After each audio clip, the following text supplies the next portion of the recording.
Il roulait à 270 km/h en pleine circulation, sans plaque et sans visage. Et il filmait tout. On l'appelle le Ghost Rider, le hors-la-loi le plus insaisissable que la route ait jamais connu. Il a commencé au début des années 2000 en Suède. L'homme, casqué de noir, transforme les autoroutes en pistes de circuit, sinon pire.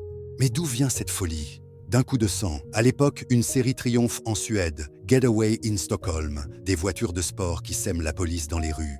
Sauf que Furstenhoff, pilote professionnel, repère aussitôt l'arnaque. Tout est mis en scène. Le policier est un culturiste en pantalon trop large. Les vitesses sont truquées. Rien n'est réel. Écœuré, il décide de prouver ce qu'est la vraie vitesse. Ses propres runs, sans trucage, face à de vrais policiers. C'est ainsi que naît le Ghost Rider. Sa monture est déjà une légende. Une Suzuki Hayabusa, l'une des motos de série les plus rapides du monde. Mais il ne s'en contente pas.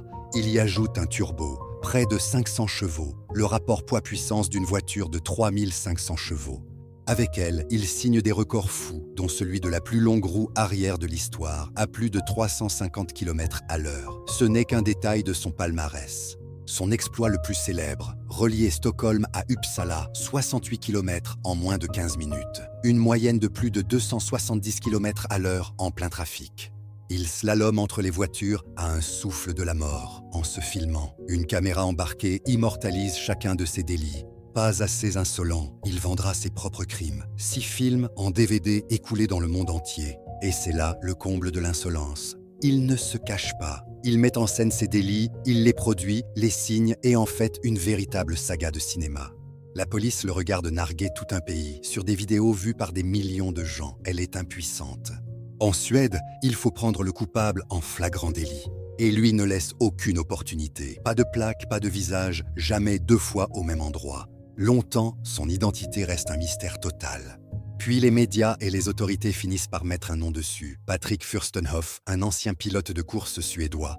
Car derrière le hors-la-loi se cache un vrai champion, recordman de vitesse homologué et cascadeur professionnel reconnu. Mais le connaître ne suffisait pas. Faute de flagrant délit, la justice n'a jamais pu lui faire payer ses cascades. L'histoire n'est pourtant pas terminée. Bien qu'identifié, il continuera des années plus tard, attendant les policiers pour les provoquer, puis les larguer. Tout un pays sait qui il est. Personne, jamais, n'a pu l'arrêter. Criminel, cascadeur, réalisateur, recordman, à la fois traqué et adulé. Le seul homme à avoir filmé ses crimes, à les avoir vendus au monde entier et à rester, bien qu'identifié, parfaitement intouchable. À l'instar de sa Hayabusa, il est devenu une légende.